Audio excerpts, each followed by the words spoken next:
What's up, everyone? It's Dakota, and welcome back to another Magic the Gathering video, and we are traveling back to the Modern format to talk about a deck that has had a near decade-plus dominance over the format, and while maybe at times it's kind of fallen out of that Tier 1, maybe Tier 1.5, ethos.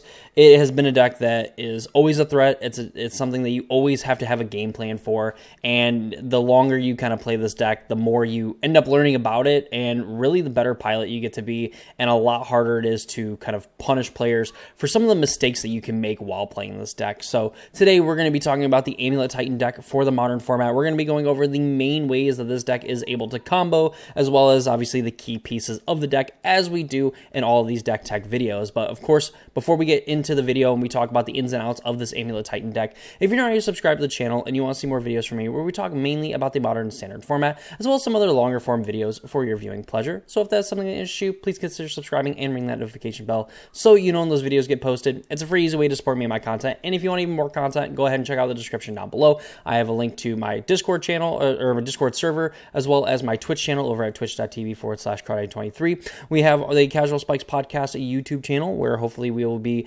getting into the swing of things as the summer kind of dies down, and been busy doing a lot of other things, so hopefully we can get back to doing the podcast there, as well as checking out the sponsor of the channel, Manatraders. If you want to play a deck such as Amulet Titan and you don't really want to invest the money into just buying the whole deck to not really know if you want to play it or not, Manatraders is going to be the perfect solution to your problem. Manatraders is a subscription service to where you can get a various different rental limits, etc., for your needs, and then you're able to rent cards and play them on various different leagues, challenges, prelims, whatever the case may be on Magic the Gathering Online. And you can decide, well, I really like playing this deck, so you can hold on to it a little bit longer, play it even more, or maybe you just decide, I don't like Amulet Titan, maybe I want to try out Boros Energy. You kind of have that flexibility with Manatraders. I've been using them for well over 5 years at this point, and they're absolutely awesome. They always improve on their trading system, so you're able to get cards even faster in the ways that you want them to. You end up getting different bonuses as well the longer you are subscribed. And if you use my code in the description down below, you will get 5% off your monthly subscription. That's a win-win for everybody. You get to support the channel, and you get into playing competitive decks faster on a very competitive platform. So go ahead and check out Manatraders down below. I want to thank them for being a sponsor of the channel. Now let's go ahead and talk about this Amulet Titan deck. So I'll be honest, I haven't looked forward to subjecting myself to this because there's kind of all these moving pieces, and they all obviously kind of filter back on each other as all these synergistic / combo decks kind of do. So the place I want to start at is, understanding what this Titan deck is trying to do, and it all goes back to the namesake card, Primeval Titan, which of course it has to give me this, admittedly sick, but Final Fantasy art of Primeval Titan. So it is a 6-mana 6/6. It tramples, and whenever this creature enters or attacks, you may search your library for up to 2 land cards. You put them on the battlefield tap, then shuffle your library, and we'll get into the lands in specific, but you have a lot of these kind of utility lands and these different 2 land combinations that you can get to kind of maximize the amount of value and stuff, and to kind of keep chaining together, these Titan activations or Titan triggers to, just put more lands into play and to, eventually finish off the game, which we'll kind of get into as it's a part of the second combo or the combo aspect of this deck. So obviously, playing this thing for 6 mana, on turn 6, maybe on turn 5 or turn 4 is probably too slow for the Modern format, and you would absolutely be correct. So there's got to be a few different ways that we kind of get the ball rolling here. Of course, we have ways to play additional lands. We have Arboreal Grazer, which when it enters, for 1 green mana, it's a 0/3 with reach, so it's going to be able to block a lot of the more aggressive creatures of the format and kind of keep your life total high to give you a little more time to combo. But also, when it enters the battlefield, you can put a land card from your hand onto the battlefield tapped, meaning that you could play this on turn 1 and then play one of your very powerful, lands that add multiple colors of mana to your mana pool on the first turn of the game, and kind of set yourself up to have more mana on future turns. There's also this card, Aftermath Analyst, which we will get back to here soon, that ends up kind of playing into our combo, which is really kind of complicated if you've never seen this deck kind of combo off. So we have a few ways to play additional lands. lands, Aftermath Analyst will get cards from or return lands from our graveyard to the battlefield tapped, which is really neat. But that still doesn't kind of solve the problem, because even if we're doing it a turn or two sooner than turn 6, there's a chance that we're going to be dead, or at least we're not going to have enough time to really assemble, Primeval Titan and enough lands to really kind of buffer our life total enough, or put enough blockers in play to stop us from losing. So another way that this deck is able to make a bunch of fast mana is with this card, Amulet of Vigor and Spelunking. Spelunking is like your best friend on Magic Online when you're doing this, but really when you're just wanting to make a ton of mana, Spelunking is not that good, especially in multiple copies. It's a 3-mana enchantment that when it enters the battlefield, you draw a card, put a land from your hand onto the battlefield. If it's a cave that was put on the battlefield this way, you gain 4 life. The important bit here is that lands you control enter the battlefield untapped. So if you'd play a land that says this enters the battlefield tapped, it just automatically comes into play untapped. Amulet of Vigor is the better of the two, not only because it is 1 mana, so you're able to get it off your Urza Sagas and things like that, but the fact that it creates a trigger when a tapped permanent would enter the battlefield, rather than just having it come into play untapped. And this is pretty key, because if you have multiple Amulet of Vigors in play, you're able to play a tap land, and then if you have 2 amulets in play, you create 2 untapped triggers, meaning you can untap it one time, tap it for mana, and then it's going to untap again from the amulet, and essentially getting to double dip on being able to add mana with it. And this is very important when we talk about, we kind of alluded to these lands that add multiple amounts of mana every time that you tap them, and it's the Karoo lands / bounce lands from the original Ravnica set, as we have cards like Golgari Rot Farm and Gruul Turf. There's also Simic Growth Chamber, and I believe that is it. So these lands in particular, they enter the battlefield tapped, so they satisfy the condition of like Spelunking and Amulet of Vigor, where they're going to have them come into play untapped or untap them.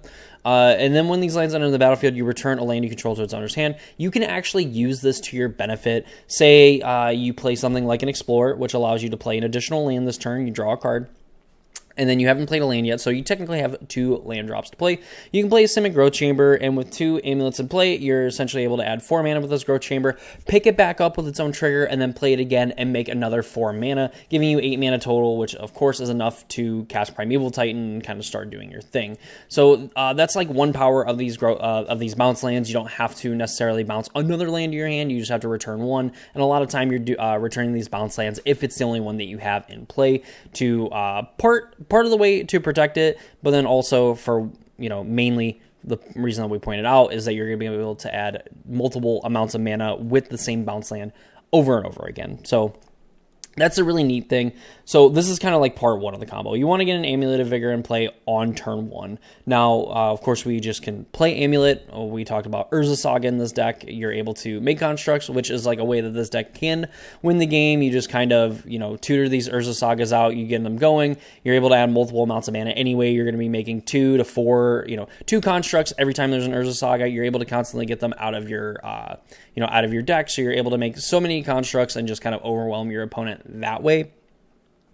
But, of course, Chapter 3 as well. You're able to get an Amulet of Vigor, and we're going to be able to generate tons and tons of mana. There's also 2 Michelson's Garden in the deck where, it adds, colorless mana. It can add a colored mana if you filter, through it. But the powerful thing about this is its activated ability, where you can pay X and tap it, and it becomes a copy of target non-token artifact you control with mana value X. So you're able to pay 1 mana and tap it, and you're able to make a copy of Amulet of Vigor. And this is a way that you have kind of a second copy of Amulet, because again, more copies of Amulet is going to help you. In paper, it's easy to shortcut these sort of things. On Magic Online, it gets incredibly difficult, so it's hard to kind of get the reps in on Magic Online, and there's a lot of growing pains there, just from the amount of clicking and kind of passing through different triggers and stuff that you need, while also making sure that you tap your mana and stuff so that you generate as much mana as possible and kind of get the sequencing of things right. So that's step 1. Step 2. You want to play Primeval Titan and go and get something like a Hunware Battlements, which is going to allow you to pay red and tap it to give a creature haste until end of turn, and then you get something like Gruul Turf. You can get Crumbling Vestige, which will make a colored mana when it enters the battlefield. So this is like another one of those like lands that taps for 2 mana. And can tap for more because it'll come into play tapped and, untap to Amulet, or come into play untapped from like Spelunking. whatever the case may be, you know, and this is just essentially another like bounce land without being a bounce land. And you're kind of fine with sacrificing it to one of your other most broken lands, which we will get to here in a minute when I find it, because it's at the very top here. So you want to give Primeval Titan haste, you attack with a Titan, you end up getting more lands out of your deck. And at this point, it's just kind of figuring out like what we're trying to set up. A lot of the times if you're doing these fair Titan things, you're just going to end up going and getting Urza Saga. You're going to be able to, you know, untap them, you're going to get the first chapter going, and then the next turn you're going to get chapter 2. You're going to be able to make constructs. You're going to attack, ideally, with Primeval Titan again, get more lands out of your deck, and just kind of keep pressing your advantage that way with, like, Urza Saga and a bunch of different, like, random artifacts on the battlefield, and just having a bunch of constructs that are going to pump themselves. The combo part of this deck does involve this Aftermath Analyst, and a land that we have glossed over here in Shifting Woodlands. So, ideally, this deck has a way that it can essentially generate infinite mana.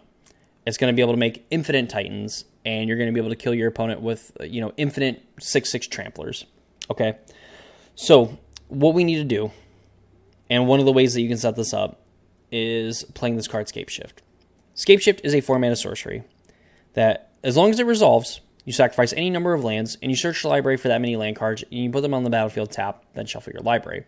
You need a Spelunking or an Amulet of Vigor in play. Obviously, if you have 2 amulets, this makes it a lot easier, but you are able to combo with Spelunking, and I believe it's like 4 lands minimum on the battlefield that you need to kind of get things going. So we'll say you have like 5 or 6 lands in play, you know, you float some mana, you cast the Scapeshift, you sacrifice all your lands. You're looking to go get cards like Lotus Field. Well, I guess, so first off, you know, Scapeshift, you want to go and get cards like Lotus Field, which are going to, you know, add 3 mana of any one color when you tap them, and they're going to have you sacrifice lands. We want to get lands in our graveyard, all right? So we want to kind of get Lotus Fields, and we want to get a bounce land and this Talaria West, okay?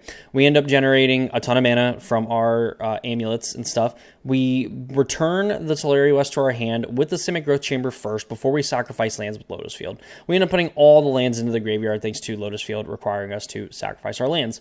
We pay the transmute cost on Talaria West, so we pay, you know, one mana, 1 generic and 2 blue to discard it, search for a card with converted mana cost 0.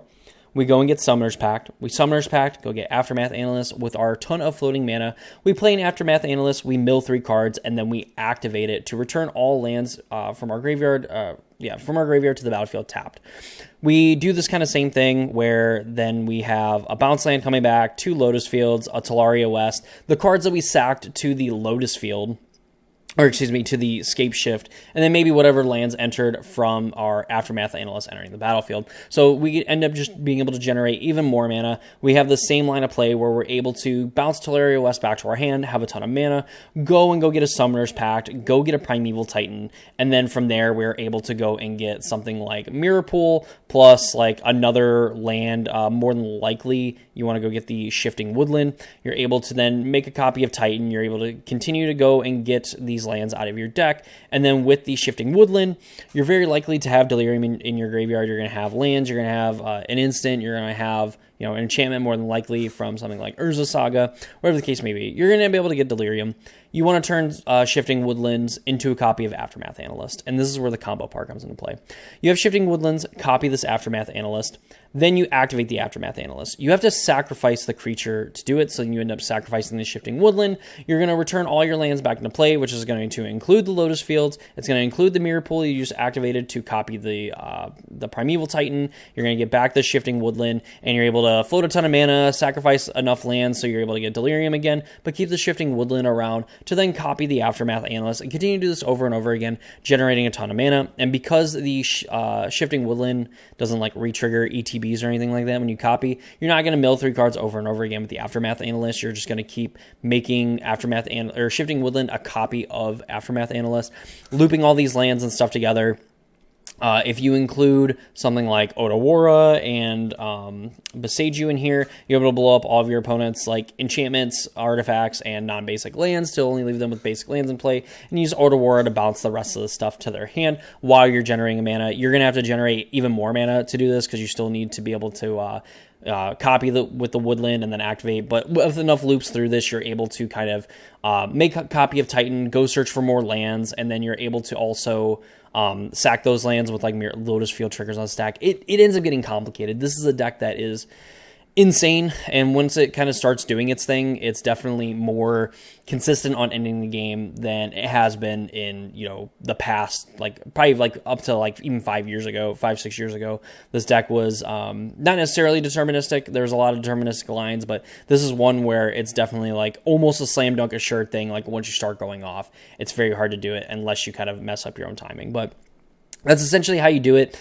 You want to loop this Aftermath Analyst. You're going to end up making, you know, as much mana as you're going to need to, and then once you start looping Mirror Pool into it, you're going to be able to make copies of Primeval Titans and continue to put more Titans into play. You're able to decline to search for the land, so eventually you'll end up running out, and even if you do, it doesn't really matter unless your entire library is just only lands, which I would imagine it's not going to be. So you're going to be able to get access to every single land that you have, and then make, you know, a million copies of Titan. You're going to be able to give them haste thanks to the Hanware Battlements. Obviously, it doesn't matter if all of your Titans infinitely gain haste. But if you're able to make a copy of one and then have multiple activations of Hanware Battlements, eventually you're going to be able to give every single Titan. You're going to catch up and be able to give every single Titan haste. Whatever. Doesn't really matter, and that's how you're going to win the game, because obviously most if not all the decks in the Modern format right now, there's no way to, you know, unless you're playing something like the green-white life gain decks, or are able to make infinite creatures to where, you know, if your opponent says they're going to attack with 100 million Titans, you're able to make however many more infinite creatures to be able to block and soak up all the trample damage. You know, that's one thing, but that is essentially the loop that you're kind of trying to establish here. If you're looking to actually get into playing this deck, Canister is someone who is an amazing Amulet Titan pilot. At least a lot of the times you can get the sense of, like, you know, the basic, like, okay, I'm scape shifting with, you know, 4 lands in play. I have a Spelunking. Like, these are the lands you're supposed to get, which are usually like 2 Lotus Fields, a bounce land, and you get a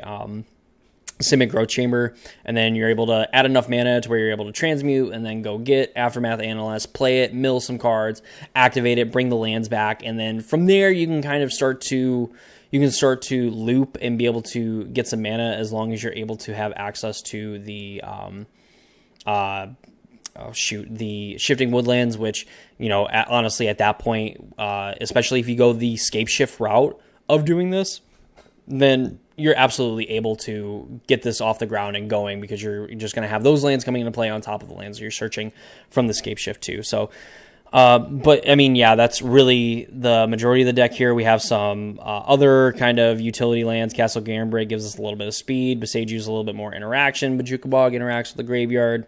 Elvish Reclaimer allows us to kind of tutor for lands by sacrificing lands, which also kind of helps with the Aftermath Analyst stuff. And then Pseudo kind of the Scapeshift, because again, we can then go into getting Aftermath Analyst and continue to do our thing. Vexing Bauble for like the free spell decks. Dismember, Mystical Dispute, a little bit more interaction. 6 being an interesting one where you're able to mill and then put land cards from your hand, from milled cards into your hand. And then non-land permanent cards in your graveyard have retrace, so you're able to change those lands into like amulets, spelunkings, or whatever you're missing to kind of keep things going.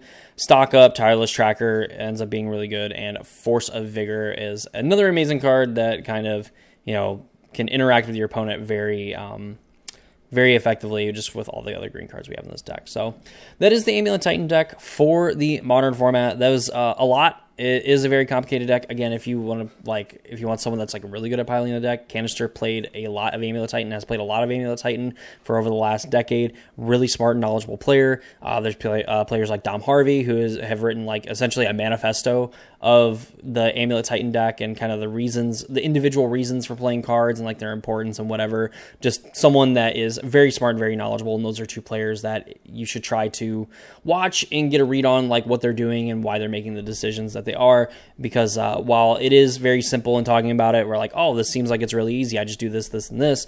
There's obviously some outside factors. Of course, you are playing against an opponent. They are going to be able to interact with you in certain ways. You need to figure out how you're going to beat graveyard hate. You need to figure out how you're going to kind of beat some of the cards that maybe stop you from searching your library, whatever the case may be, because you can kind of get blown out a lot of times, just not realizing certain things, getting the wrong lands at the, when you should be getting these lands, you end up getting another 2 lands, and you end up kind of like missing your opportunity to kind of continue your chain, or things like that. It's just, there's a lot going on in this deck, and even though I'm someone that has spent like a little bit of time dabbling here and there, I definitely don't have near like the amount of knowledge that a player would need to seriously pick up this deck, play it, and play it at a high level, I would say, off the rip. It's definitely going to take some time to actually get used to playing this deck, but that's going to be this video. It is a longer one. There's a lot to kind of go over in this deck. So if you did stay till the end, I appreciate you very, very much. And you should definitely consider subscribing, because we do kind of a lot of these like talky, deep dive things of various different decks in the format as well,